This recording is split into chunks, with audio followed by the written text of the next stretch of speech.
Assalamualaikum dan salam Sarawakku sayang. Buletin UKAS edisi tengah hari 26 Ogos 2021 bersama saya Alfairis Jemurin. Kita mulakan dengan berita utama. Sarawak akan melangkah kepada fasa seterusnya untuk memberikan vaksin COVID-19 kepada kanak-kanak berusia 12 hingga 17 tahun. Menurut Timbalan Ketua Menteri merangkap Pengerusi Jawatankuasa Pengurusan Bencana Negeri JPBN Sarawak, Dato' Amar Douglas Ugahambas, pemvaksinan untuk golongan tersebut akan bermula sebaik sahaja menerima arahan daripada Kementerian Kesihatan Malaysia KKM. Bercakap semasa merasmikan bengkel kepolisan komuniti di Dewan Masyarakat Sepauh pada Rabu, beliau berkata jumlah itu dianggar akan melibatkan kira-kira seramai 96,000 penerima. Dato' Amar Douglas menambah golongan 12 hingga 17 tahun sebelum ini dilaporkan telah merekodkan sebanyak 23.34% kes jangkitan. Sementara itu, Dato' Amar Douglas berkata Sarawak telah memperuntukkan sebanyak RM270 juta pada Februari tahun ini bagi tujuan pembekalan vaksin. Jelasnya peruntukan tersebut diluluskan Ketua Menteri dan masih belum digunakan selepas mantan Perdana Menteri Tan Sri Muhyiddin Yassin dan Menteri Penyelaras Program Imunisasi COVID-19 Kebangsaan PICK, Khairi Jamaluddin menolak cadangan Kerajaan Sarawak untuk membeli vaksin sendiri.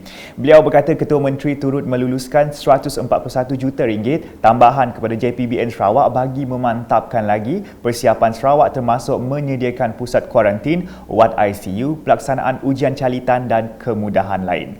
Pada majlis sama, Dato' Amar Douglas berkata Kerajaan Sarawak telah memperuntukkan sebanyak RM87 juta kepada Kementerian Pemodenan Pertanian, Tanah Adat dan Pembangunan Wilayah Sarawak untuk meneruskan program pembangunan pertanian. Katanya jumlah tersebut termasuk RM50 juta untuk dana fasilitasi pertanian AFF. Jelas beliau peruntukan tersebut bertujuan untuk meningkatkan sektor pertanian dan memperkasakan ekonomi rakyat selaras dengan agenda Sarawak menjadi pengeluar produk makanan menjelang 2030.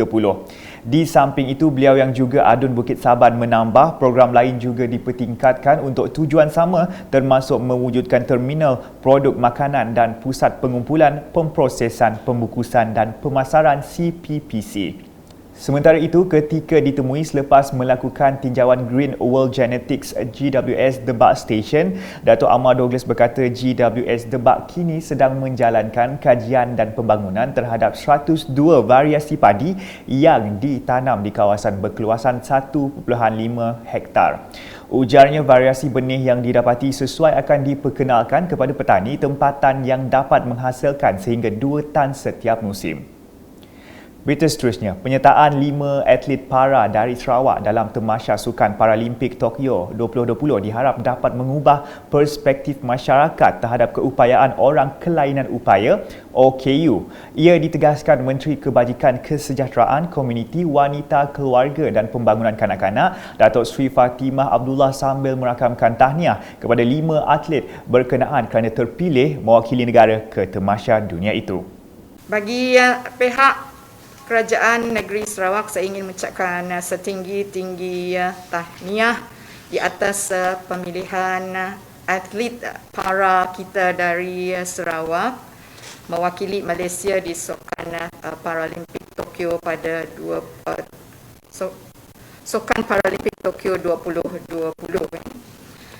Kejayaan untuk dipilih ke Sukan Paralimpik ini diharap dapat membuka mata orang ramai tentang keupayaan OKU dan seterusnya kita berharap ianya dapat mengubah sikap dan perspektif orang ramai terhadap keupayaan the abilities of our OKU.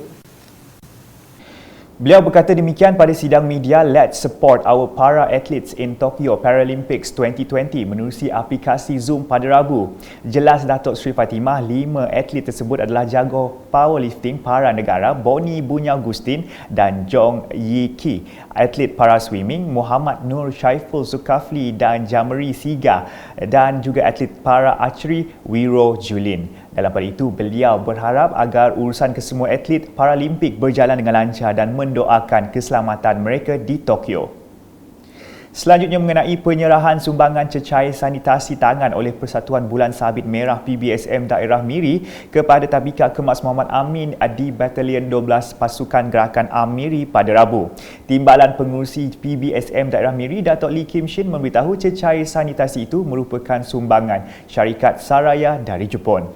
Dalam lawatan berasingan, Datuk Lee yang juga Adun Senadin turut menyampaikan geran tahunan kepada Persatuan Ibu Bapa dan Guru Sekolah Menengah Kebangsaan Lopeng Tengah dan Sekolah Menengah Riam Miri.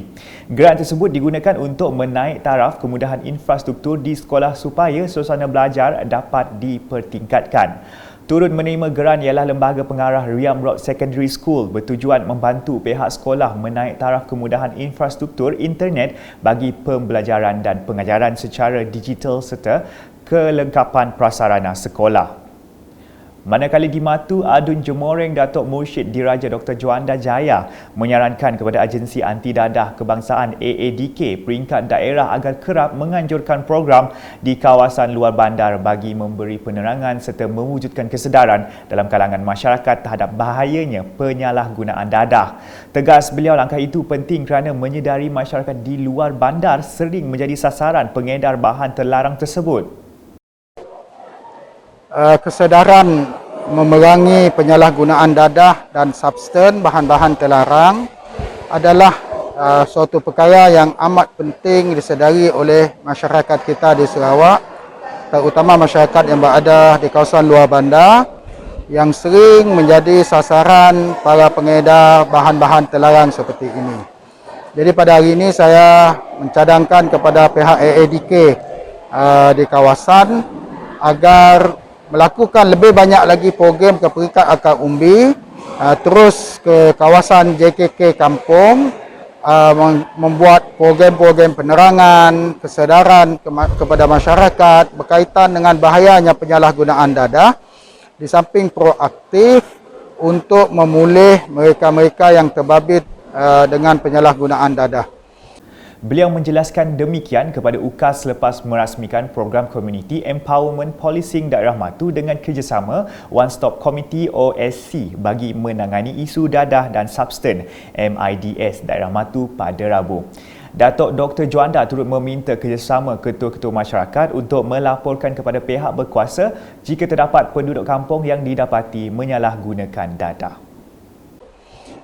Saya juga meminta kepada ketua-ketua masyarakat untuk segera melapor sekiranya ada mereka yang menyalahgunakan alat bahan-bahan terlarang ini di kampung masing-masing tanpa perlu rasa malu, tanpa perlu rasa ia perkara yang mengaibkan, kerana kita mesti tahu bahawa penyalahgunaan dadah ini membawa kesan yang cukup negatif kepada individu yang terbabit, juga membahayakan ahli keluarga. Sebab kita tahu banyak laporan di dalam akhbar, mereka yang ketagih, ada yang sebahagian yang membunuh neneknya sendiri, menikam ibu bapaknya sendiri, dan ada yang sehingga membakar rumah mereka sendiri akibat ketagihan, yang mana ini jelas menunjukkan penyalahgunaan dadah dan bahan-bahan terlarang itu amat berbahaya. Dalam perkembangan lain, seramai 30 ketua masyarakat dan ketua kaum KMKK dari Pejabat Daerah Sarike menyertai Bengkel Community Empowerment 2021 Training of Trainers TOT Daerah Sarike yang diadakan di Sarike Innovation Centre SIC pada Rabu. Menurut Pegawai Daerah Sarike merangkap pengerusi One Stop Committee OSC MIDS Sarike, Christopher Rangga Unting, program tersebut bertujuan mengaktifkan peranan pemimpin komuniti setempat dengan memberi pendedahan mengenai trend dan ancaman dadah yang perlu ditangani bersama. Menurutnya, ia juga bertujuan meningkatkan kesedaran pemimpin komuniti untuk merangka strategi dan menyediakan pelan tindakan mengikut keperluan dan trend penyalahgunaan dadah semasa di kawasan masing-masing. Tambah beliau, program itu juga memberi latihan dan teknik melibatkan ahli komuniti secara aktif dalam merancang, menggerak dan melaksanakan aktiviti dalam komuniti. Laporan diteruskan di Miri. Pejabat Daerah Subis Jabatan Perpaduan dan Integrasi Nasional JPIN bahagian Miri, Majlis Daerah Subis dan Unit Komunikasi Awam Sarawak UKAS telah mengadakan lawatan mopping up vaccination di Kampung Bukit Kawang, Kampung Subak Jaya, Rumah Unggih dan Rumah Mokeng pada Rabu. Lawatan itu bertujuan mengenal pasti individu yang belum menerima vaksin di daerah Subis dan menarik lebih ramai penduduk untuk menerima vaksin. Pendekatan yang dilakukan ialah membuat hebahan di lapangan dan mengedarkan risalah infografik berhubung pusat pemberian vaksin PPV yang memberi khidmat walk-in selain mendapatkan status vaksinasi penduduk di kampung dan rumah panjang tersebut. Selain itu, risalah dan infografik juga dihebahkan melalui media sosial. Di Kampung Bukit Kawang, Ketua Kaum Ahad memaklumkan hampir keseluruhan penduduk telah menerima vaksin. Selain itu, Ketua Kampung Subak Jaya dan Tuai Rumah Ugeh turut memaklumkan hampir semua penduduk mereka telah divaksin. Beralih ke laporan COVID-19, kes positif di Sarawak meningkat 103,048 susulan 1,667 kes baru direkodkan pada Rabu. Jawatan Kuasa Pengurusan Bencana Negeri Sarawak JPBNS melalui kenyataan medianya memberitahu 99.88% kes dikesan di daerah Kuching, Samarahan, Bau, Sibu dan Lundu. Berikut merupakan daerah-daerah yang merekodkan kes.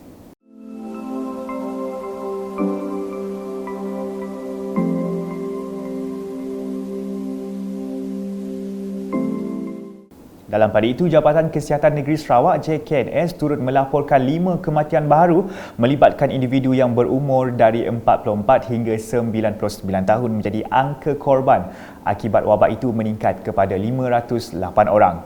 Selain itu, kluster Opar Bau diisytiharkan sebagai kluster baru yang merupakan kluster komuniti melibatkan beberapa penduduk di kampung tersebut. Turut dimaklumkan daerah Kapit telah bertukar status dari jingga kepada merah manakala daerah Limbang telah bertukar status dari hijau kepada kuning setelah merekodkan kes jangkitan tempatan dalam tempoh 14 hari lepas. Dalam kenyataan sama, JPBN Sarawak telah membuat keputusan pengisytiharan pelanjutan dan penamatan Perintah Kawalan Pergerakan diperketatkan PKPD di lokasi-lokasi seperti yang tertera.